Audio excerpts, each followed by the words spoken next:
और मनोज सर भी हमारे साथ यहां पर जुड़ गए हैं। और मनोज सर, बम्पर तो जीत की ओर बढ़ता हुआ एनडीए नजर आ रहा है, लेकिन तेजस्वी की पार्टी हाफ हो गई है, वीआईपी साफ हो गई है और जन स्वराज उसका तो खाता भी नहीं खुला सर। और साथ ही साथ कांग्रेस की भी देखिए क्या हालत है। मैं देख रहा था डबल डिजिट भी नहीं छू पाई है। सबसे नीचे है सर, 5वें या 6ठे नंबर पर है। छठे नंबर पर है। छठे से भी मेरे ख्याल से शायद नीचे होगी, 4 औरों के भी है। तो ये मेरे ख्याल से 7वें 8वें नंबर पे होगी ये पार्टी। एआईएम उससे ऊपर है। और एक और चीज है, मेरे को तो जो सर्वे जो अब जो इलेक्शन से पहले लोगों ने सर्वे किए और सर्वे में बताया कि तेजस्वी चीफ मिनिस्टर की पहली चॉइस है।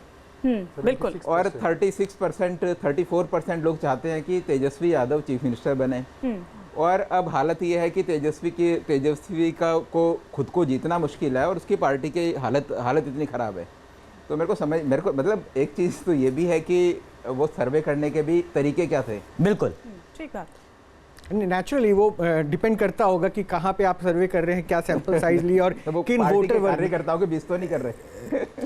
लेकिन मनोज सर, एक चीज जो कांग्रेस पार्टी कह सकती है वो ये कि देखिए साहब, हमारा जो वोट प्रतिशत है वो लगभग उतना ही है जितना कि पिछले विधानसभा चुनाव में था। उसमें 1-1.5% की कमी है। हाँ, ये बात अलग है कि हम उसको सीटों में कन्वर्ट नहीं कर पाए। वो 8-8.5% के आसपास अभी भी नजर आ रहा था चुनाव आयोग की वेबसाइट पर। अभी मैंने देखा नहीं अभी लेटेस्ट। हाँ, लेकिन वो सीटों में कन्वर्ट नहीं कर पाए। तो लास्ट टाइम कितनी सीट?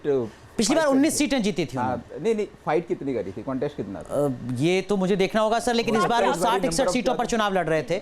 पिछली बार 19। आप कुछ कहना चाहें? एक चीज मैं इसमें जोड़ना चाहूंगा। इस चुनाव के बाद कांग्रेस का वोट परसेंटेज चाहे जितना भी हो, 4 सीटें उसको जिस तरह से बिहार में मिलती हुई दिखाई दे रही हैं, मुझे लगता है इसका बहुत दूरगामी प्रभाव पड़ेगा। और इसके जो सहयोगी दल हैं, चाहे महाराष्ट्र में हो या उत्तर प्रदेश में हो या किसी अन्य प्रदेश में हो, मुझे लगता है कोई भी भारत की राजनीतिक पार्टी कांग्रेस से हाथ मिलाने में 100 बार सोचेगी, क्योंकि कांग्रेस का जो विनिंग मतलब आप कह रहे हैं अखिलेश यादव आप सोचेंगे 2 बार और 2027 से पहले? 100% जो पॉइंट अनुराग आपने कहा था, कांग्रेस ने 70 पे कंटेस्ट किया था, 19 सीटों पर जीत मिली थी। 44 ऐसे सीट्स थे जहां पर कांग्रेस सेकंड पे रही थी और 6 ऐसी सीट थी जहां कांग्रेस थर्ड पे थी। बिल्कुल। लेकिन इस बार आप ये देखिए कि एक रीजनल बेल्ट को पकड़ा सीमांचल को एआईएम ने और वहां पर कॉन्टेस्ट करते अभी 5 पर है और कांग्रेस उससे भी नीचे है। तो ये वोट परसेंटेज भी घट रहा है। और ये तब है जब ये कहा जा रहा था कि ये बदलाव का चुनाव है, लेकिन यहाँ पर ये बता दिया आप क्विकली। एक लाइन मैं और जोड़ूंगा। आपने अखिलेश यादव जी का नाम लिया।